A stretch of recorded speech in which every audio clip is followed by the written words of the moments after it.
Hello mentees, welcome back to my channel. My mentor Viraj आज लेके आई हूँ मैं आपके लिए म्यूचुअल फंड्स का फाइनल पार्ट। तो अभी तक अगर आपने सब्सक्राइब नहीं किया है तो जल्दी जल्दी सब्सक्राइब कर दीजिए, क्योंकि इसके बाद तुरंत से आने वाला है गेस्ट लेक्चर।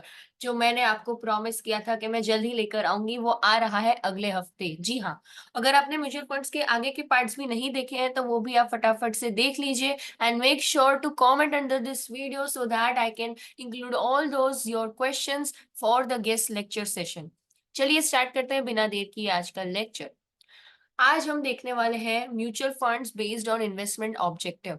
ठीक है, अभी तक हमने बाकी के दो टाइप्स देख लिए हैं, ये फाइनल टाइप है based on investment objective.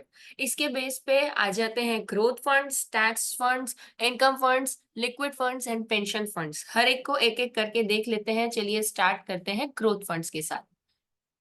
Growth funds जैसे कि आपको नाम ही पता चल रहा है, इसमें हाई ग्रोथ पोटेंशियल है। सो जो फंड मैनेजर्स है वो भी ऐसे ही फंड्स में इन्वेस्ट करेंगे जहाँ पे हाई ग्रोथ है, और हाई ग्रोथ मतलब हाई रिस्क। सो ये नेचुरली स्टॉक मार्केट में इन्वेस्ट करेगा, क्योंकि वहां पे पोटेंशियल सबसे ज्यादा है रिटर्न्स का। ओके, सो जब हम स्टॉक में इन्वेस्ट करते हैं वहां पे रिस्क ज्यादा होता है, लेकिन don't forget the returns are also very high. ठीक है, ग्रोथ फंड्स आपको 18, 20, 22% तक के रिटर्न्स आपको आराम से बना के दे सकते हैं।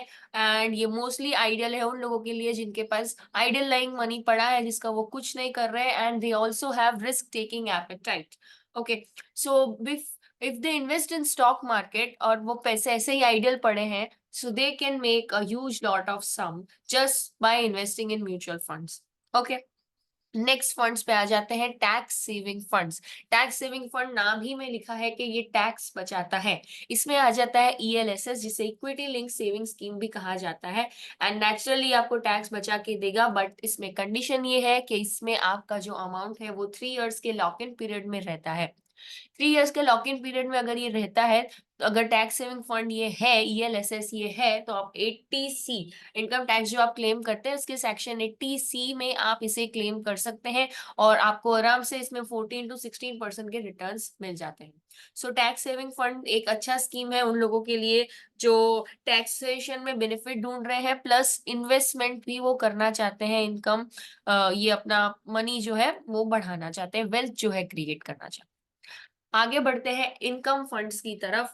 इनकम फंड्स ऐसे फंड्स है जो डेट म्यूचुअल फंड्स में इन्वेस्ट करेगा, स्टॉक्स में इन्वेस्ट करेगा, ऐसी जगह इन्वेस्ट करेगा जहां पे आपको रिटर्न जो है रेगुलरली मिलता रहे। अगर स्टॉक्स में इन्वेस्ट करेंगे तो ऐसे स्टॉक्स में जहां पे डिविडेंड्स मिल रहे हैं। ओके, सो ये ऐसी जगह पे इन्वेस्ट करेगा जहां पे ये आपको पैसे आपके डिपॉजिट से ज्यादा बना के दे रहा है, क्योंकि भाई इसका नाम इनकम है। Okay, we are not investing it for regular returns. Income आपको कुछ तो रिटर्न में आना चाहिए ना, राइट? सो ये आपका जो डिपॉजिट है रेट, उससे तो आपको ये ज्यादा ही बना के दे देगा, प्लस इनकम जैसे इसका नाम सजेस्ट कर रहा है, आपको ऐसे फंड्स में डाल के देगा जहां पे आपको रेगुलर रिटर्न्स मिलते रहे। आगे है liquid funds. Liquid funds, liquidity in the terminology of finance when we use, इसका मतलब है कि जब आप चाहें तब आप इसे आराम से कन्वर्ट कर सकते हैं इनटू कैश। ओके, सो ये डेट फंड्स में एंड मनी मार्केट में इन्वेस्ट करेगा। अब आप कहेंगे डेट फंड्स में तो ये इन्वेस्ट करते हैं तो ये लॉक हो जाता है अगर कोई कॉर्पोरेट बॉन्ड्स में डालते हैं तो? नहीं, ये मिनिमम टेन्योर ऑफ 91 डेज ये शॉर्ट टर्म फंड्स में इन्वेस्ट करता है गाइस। शॉर्ट टर्म फंड्स में जब वो इन्वेस्ट करता है तो वो लेस देन 1 ईयर के लिए होता है, बट अगर मिनिमम जो अब देखा जाए तो वो 91 डेज के लिए तो वो रहेगा। ओके, सो मिनिमम आप 3 मंथ्स गिन के चल सकते हैं, मैक्सिमम 1 ईयर के अंदर तक। ओके, सो जब 1 ईयर के अंदर तक, जिसे शॉर्ट टर्म फंड्स कहा जाता है, वो लिक्विड फंड्स की कैटेगरी में आ जाते हैं। ओके, सो ये जो शॉर्ट टर्म फंड्स है वो फिक्स रिटर्न गिविंग सिक्योरिटीज में आपका मनी इन्वेस्ट करेंगे, एंड इसीलिए इसे लिक्विड कहा जाता है, बिकॉज इसे आप फटाफट से वापस कन्वर्ट कर सकते हैं आपने कैश में। 91 डेज का सिंपल सा लॉक इन पीरियड रहता है, मिनिमम टेन्योर।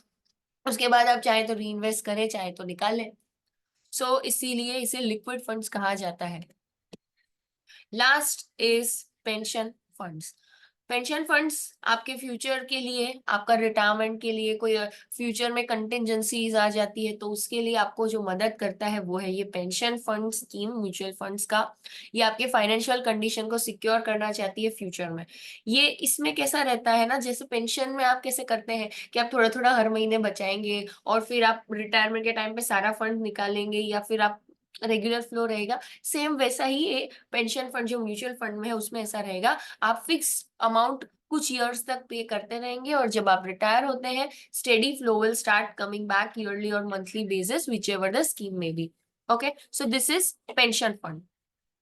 सो बस आज का लेक्चर यहीं तक था, सिंपल शॉर्ट फाइनल सा आज का हमारा लेक्चर था। Don't forget to like share and subscribe and most importantly comment guys, क्योंकि next session is guest session. मैं चाहती हूँ कि आपके जो भी क्वेश्चंस है मैं वो इंक्लूड कर लूँ और आप भी बेनिफिट उठाए इस गेस्ट सेशन का। मैं उनको आपके क्वेश्चन जरूर पूछूंगी और उसका रिप्लाई आपको जरूर मिलेगा। Thanks for watching, I hope you like today's video. That's it for today, bye bye guys.